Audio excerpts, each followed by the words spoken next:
Sports injuries to the elbow that we commonly see are tennis elbow, golfer's elbow, and then the other most common one is the Tommy John injury or the pitcher's injury to the elbow. So the tennis elbow generally presents with pain on the outside, the golfer's elbow generally presents with pain on the inside, and they're generally a wear and degeneration of the tendons. There can also be a minor tear in the tendon.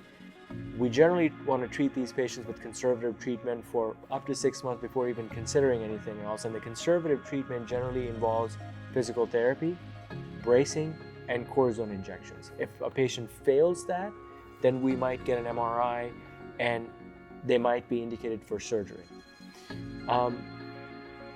The other injury that I commonly see is pitching injuries to the elbow, which of course are very common now because kids, young athletes, participate all year round in throwing sports. They play on multiple teams.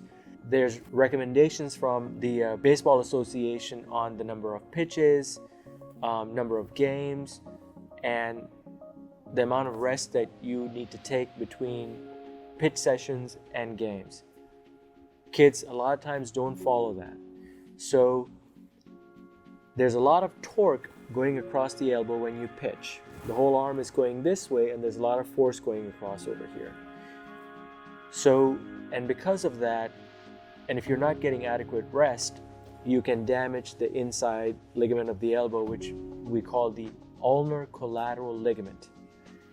Sometimes the injury can be inflammation and a sprain, in which case it's treated with rest and rehab.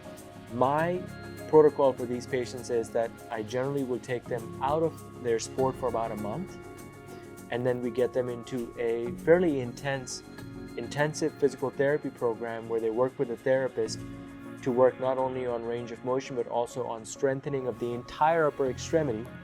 And then once their pain is improved, then we gradually get them back to throwing, and we focus on the throwing mechanics because there's a lot of literature that shows that if their throwing mechanics are bad, they're going to be more prone to damaging the ligament. And generally, patients who have a sprain will get better in that fashion. The other type of injury is a tear in the ligament, in which case patients will generally describe fairly minor symptoms and then suddenly a sharp pain.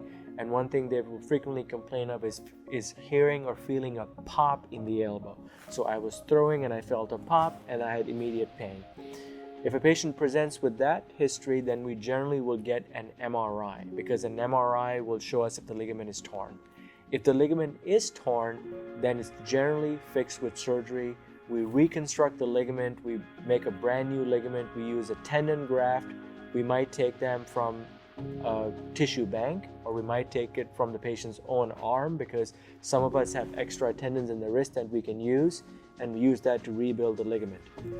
That's commonly known as Tommy John surgery. So we make an incision on the inside, we rebuild the ligament, patient is splinted afterwards for about 2 weeks, and then they start physical therapy, and it's a slow and a gradual return to throwing. And I tell all my patients who have Tommy John surgery that they should expect to return to competitive throwing no sooner than a year.